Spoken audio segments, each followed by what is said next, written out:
Welcome to Man Does Tech, where I solve the problems you didn't even know you had. You're going to fix the LED flashlight notification now. First, confirm your iPhone model supports LED alerts and you're on a recent iOS. Outdated software can block features. Make sure battery is above 20% and any focus or do not disturb mode is off so alerts can trigger. Next, open Control Center and turn the flashlight on briefly to verify the LED itself works. If it doesn't light, you have a hardware issue to address before software fixes. Now go to Settings, then Accessibility, then Audio/Visual. This is where the LED alert lives.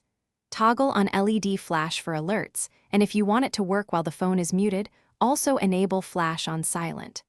Once you flip those switches, restart the iPhone. That makes sure the system registers the change and resolves the common software lag that prevents the light from firing.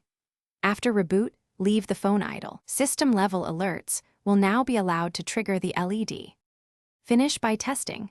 Have someone call or send a message while your phone is locked and focus is off, then watch for the flash.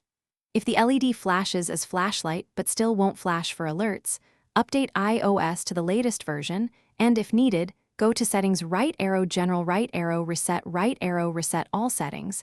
That preserves data but clears problematic configs. Key troubleshooting tip.